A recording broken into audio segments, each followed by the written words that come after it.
Κάτι το οποίο δεν θα έπρεπε να κάνει. Κάποια στιγμή, πριν από 3 χρόνια, κάνω μια συνέντευξη με έναν δημοσιογράφο στο στούντιο, είχε έρθει και μου λέει: τι έχεις να πεις για τον Παντελίδη?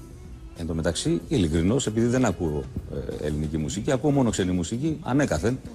Του λέω: τι να σου πω, δεν τον έχω ακούσει, δεν ξέρω, ας πούμε, δεν μπορώ να κρίνω, δεν έχω γνώμη.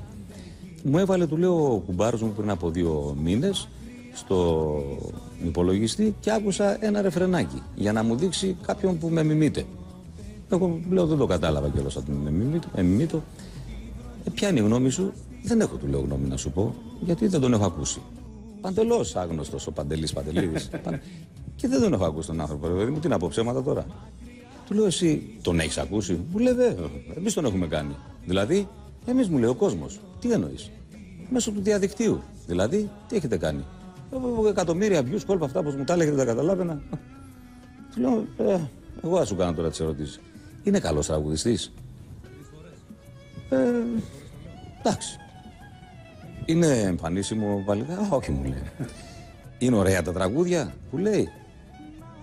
Μου λέει: εντάξει, ξέρεις, στιχάκια. Με λίγα λόγια του λέω: είναι αυτός ο άνθρωπος ιδιαίτερος? Όχι, μου λέει, θα το έλεγα. Κατάλαβες τι έχετε κάνει? Δεν είναι αυτό, δεν είναι εκείνο, δεν είναι το άλλο, δεν... Τι είναι? Παρ' όλα αυτά όμως... Όχι ο Παντελίδης, ναι, οποιοδήποτε Παντελίδης. Παρ' όλα αυτά όμως και μετά το YouTube που έκανε δισκογραφία, είδες ότι έχει ένα κόσμο που τον ακολουθεί, έχει ένα προσωπικό στυλ από ό,τι λένε, τραγουδάει με συγκεκριμένο τρόπο και έχει ένα κοινό, κοινό που τον ακούει. Ναι, εντάξει. Το κοινό είναι που... Τώρα τον έμαθες όμως, έτσι?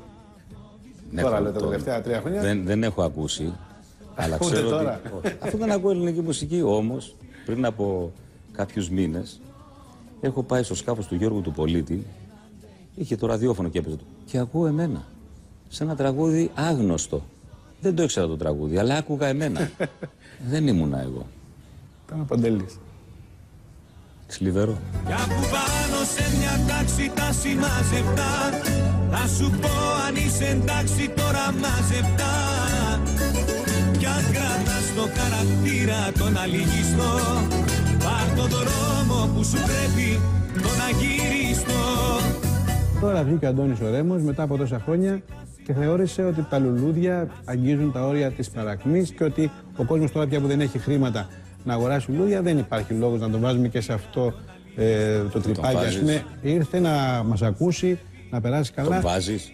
Έτσι το είπε ο Αντώνης. Ναι, λέω, τον βάζεις, ας πούμε, αφού είναι επιθυμία του. Αν θέλει πετάει, ναι. Όποιος είναι υποχρεωτικό. Άρα τι βάζουμε τον κόσμο να ξοδέψει?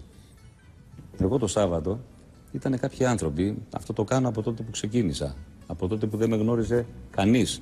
Κάποιοι άνθρωποι στο νησί με ξέρανε. Όταν έβλεπα έναν άνθρωπο, τον οποίο τον είχα ξαναδεί, ακόμα και άγνωστος τελείως, να κάνει κρεπάλι, δηλαδή να πετάει, κάποια στιγμή του έλεγα: αδελφέ μου, καλά είναι. Το Σάββατο το έκανα. Αυτό δεν είναι κρεπάλι, αυτό είναι και πάλι, και πάλι, ναι. και πάλι. Λοιπόν, όταν πηγαίνει προς τα εκεί το πράγμα, καλό θα είναι εσύ, αφού βλέπεις ότι ξεφεύγει, συνέτησέ τον. Για το καλό της τσέπης του, ας πούμε. Και ξέρεις τι έγινε? Ξεκίνησε να τραγουδάει στο μαγαζί, δεν είχαν λουλούδια και από τα πρώτα τραπέζια έφυγε ένα πάνω στην πίστη. Ο άλλος ήθελε να εκφράσει την αγάπη του έτσι και πάλι του έκανε παρατήρηση. Αυτό δεν είναι έκφραση αγάπης. Αυτό είναι κανιβαλισμός. Το να πετάξει το τραπέζι, ας πούμε, με τα ποτήρια, τα γυαλιά κόβουν. Κάτι έπρεπε να πετάξει όμως. Αφού δεν τον αφήνει να πετάξει λουλούδια, τώρα του ήρθε το Αντώνη να μην πετάξει ο κόσμος λουλούδια δηλαδή.